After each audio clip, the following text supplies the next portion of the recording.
what seemed almost the most bulletproof of franchises is still an exceptionally good business, but it isn't quite as bulletproof as might have been the case 10 or 20 years ago. I still think it's about as interesting a business as there is in the world. But if you're talking pure economics, I can't think of many other businesses that if I just owned one asset over my life that I would rather own than a newspaper in a single newspaper town. But I wouldn't have quite the feeling of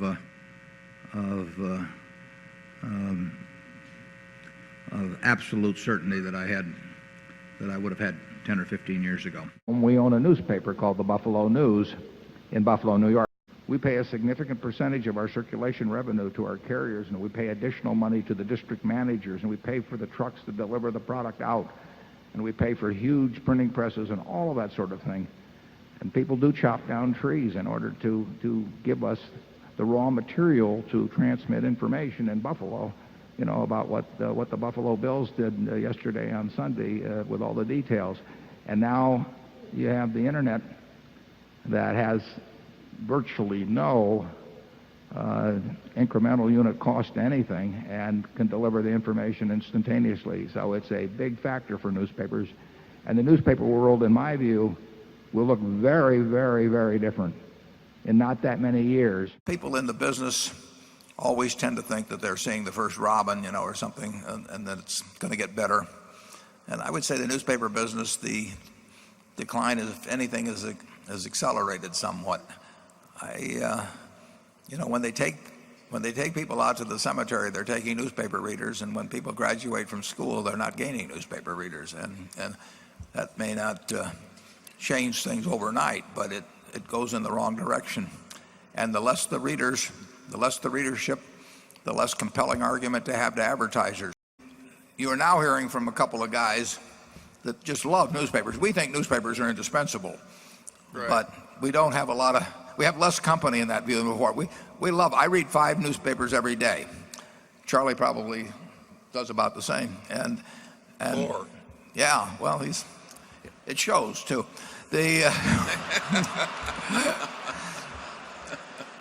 And given the, quote, cheap trading prices of newspapers in the current climate, would Berkshire consider purchasing additional newspapers to add to the Buffalo News and Washington Post properties?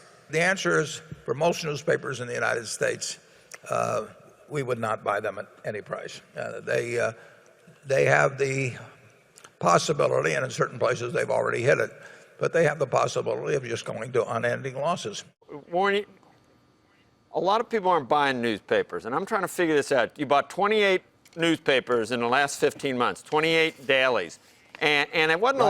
a lot of money, and you know, it's not a huge business, but you seem to really be into it. Is that you doing that? Is this personal to one of your interests? Yeah? Yeah. It is? Right. Okay. Yeah. But I didn't think you liked newspapers that much, and there must be a difference between the business model for these local papers. Yeah, the business model for both is not good, but the business model for the big metro paper, in my view, is far worse than for the local community paper. The local community paper that really is indispensable to the people in the community, or many of the people in the community, and that has a sensible internet strategy, I think has a much better future than the big metropolitan paper. It's not just a crappy business at a great price that you're buying. You actually think that this is a good business at a fair price. It's your same mantra. I think it's I think it's a good business currently. It's declining. The rate of decline will depend on how indispensable we make ourselves. But it's not something, it's not like buying the Burlington Northern. Following question comes from a shareholder asked to remain anonymous. They write, I'm from Omaha, and I'm thrilled you bought our newspaper as a local citizen, but not so much as an investor in Berkshire.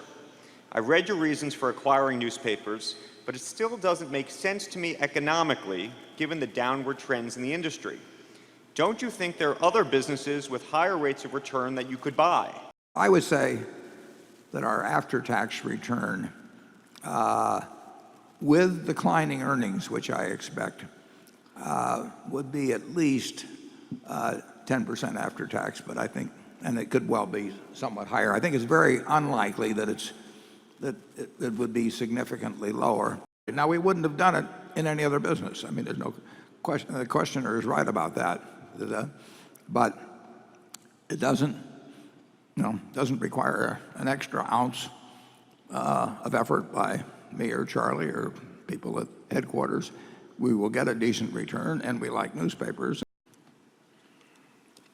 Well, I think what you're saying is that it's an exception, and you like doing it. I wish I hadn't asked. There are only two papers in the United States that I think have an assured future because they have a successful internet model to go with their print model, and that's the Journal and the New York Times. And I'm not saying it'll even be easy for them, but they have developed an online presence that people will pay for. Now, the third that may do it, again, going back to Bezos, is the Washington Post, and he's improved dramatically their situation online, and so it's conceivable that their math works. Aside from the ones I've mentioned, 13 or 1400 papers haven't figured out a way to make the digital model complement the print model in such a way as to guarantee the future. So circulation is going down significantly.